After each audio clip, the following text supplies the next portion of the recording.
What's going on, everybody? So really quickly, I've gotten a lot of questions on the 2017 Z900 I have, how I did my bar end mirrors on the bike.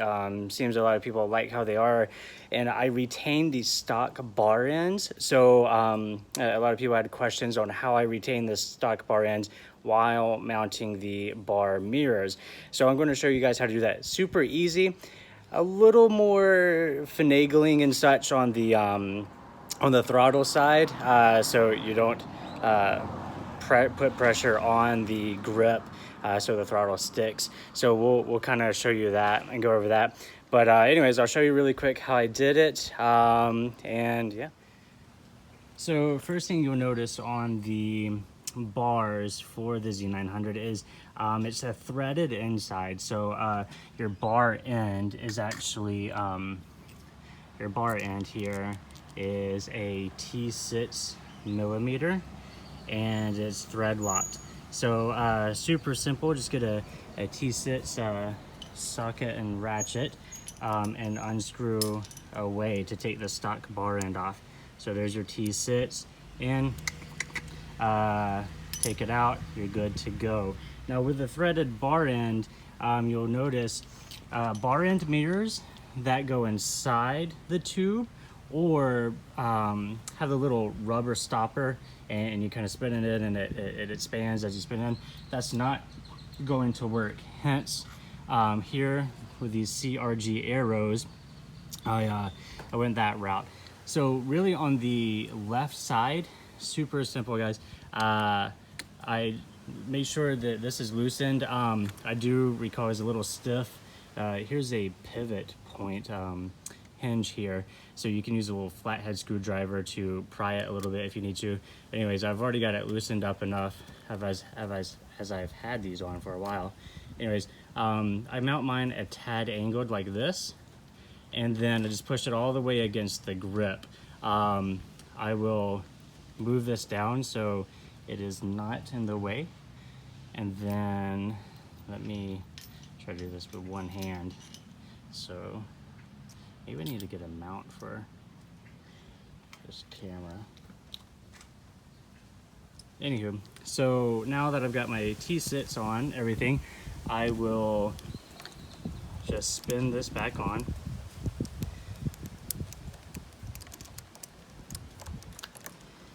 And now I'm going to tighten it a little bit with my hand, back it out just a little bit, so I have some freedom to move this around to get my desired angle.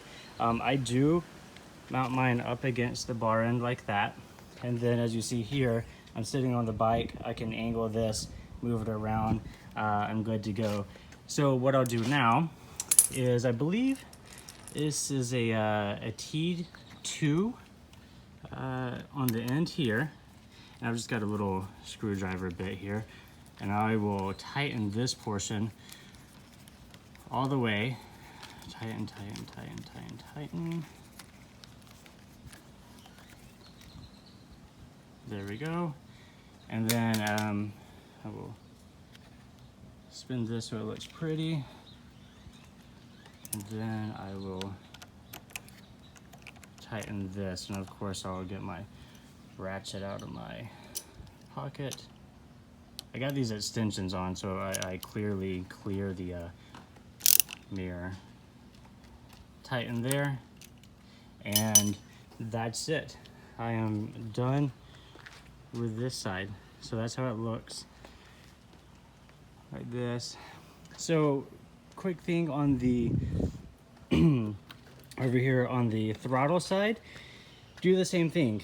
Take this off with a T6, the T2 to tighten this.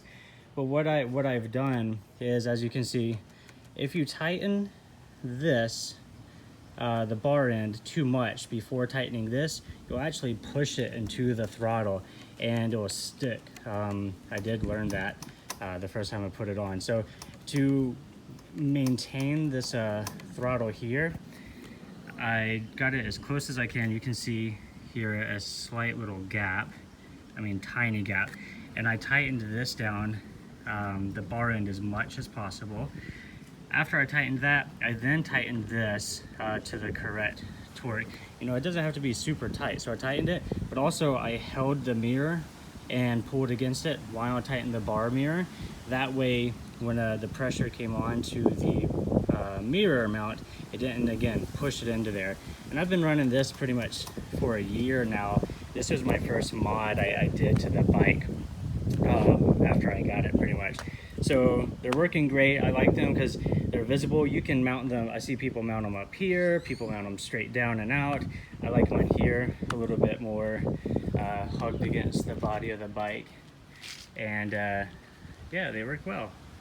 Anyways, hopefully that answered you guys' questions about the bar end mirrors, etc.